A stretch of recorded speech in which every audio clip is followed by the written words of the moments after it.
Hello everyone, this is Marshall Gittler, Head of Investment Research here at FXPRIMUS, bringing you the day's scheduled events for Thursday, March 17th.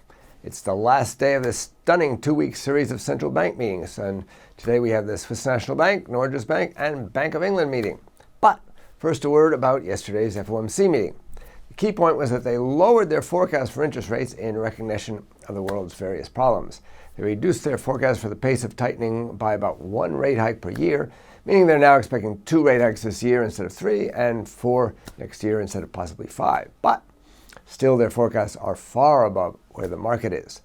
Now the FOMC is losing some credibility with the market as they've had to lower their forecast steadily over time. But still, personally, I think the market's being overly pessimistic and will have to start raising their forecast eventually, which is likely to support the dollar then. But for now, I'd have to admit that the market seems to be winning the argument. As you can see here, the market has consistently been less hawkish on rates than the Fed, and it's the Fed that's had to consistently revise down its forecast, not the market revising its forecast up. Personally, I'm not so bearish on the U.S. economy, but until there's a change of market view, the dollar may come under pressure. Now, there's a lot of excitement left today, too. At 8:30 GMT, we get the Swiss National Bank rate decision. The market's expecting further rate cuts from the S&P, just not this month. The situation in Switzerland isn't great. The country's in deflation, industrial production is falling, retail sales are sluggish, and unemployment's been rising. The trade surplus is rising too, but this is because imports are declining rather than any growth in exports, which mostly go to the EU. Nonetheless, Euro Swissy has been staying within a narrow range of 108 to 110 since last September, and it's currently at the high end of that range, so there's probably no urgency to change policy right now.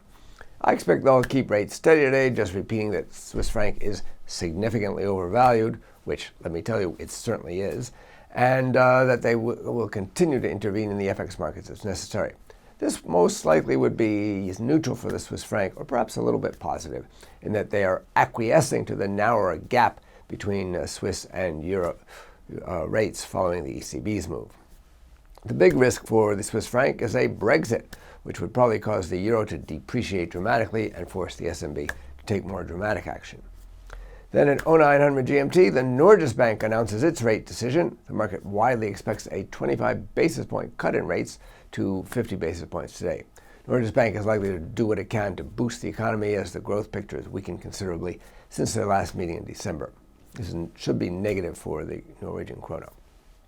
Now at 1200 GMT comes the big anticlimax, the Bank of England rate decision. Although this is the last major central bank deciding this month, the results aren't in doubt, with everyone expecting them to keep rates unchanged where they've been since March of 2009.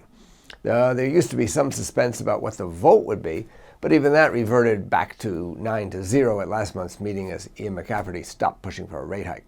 The market's now discounting no rate hike until October 2018, as opposed to June 2019 for the ECB.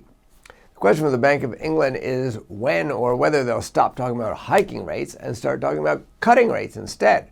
But with UK average weekly earnings moving higher and the CPI starting to turn up too, it's too early to think of that. I expect the meeting to have relatively little impact on the pound. Finally, at 12:30 GMT, the U.S. Philadelphia Fed Manufacturing Index for March is announced. Following the surprisingly good Empire State Manufacturing Survey for March, it's possible we could also have a positive surprise on the Philly Fed Index, the Philly Fed survey too. That could be dollar positive. This is Marshall Gittler, Head of Investment Research at FXPRIMUS. Get more market insights on our education pages and turn your trading ideas into action with FXPRIMUS, the safest place to trade.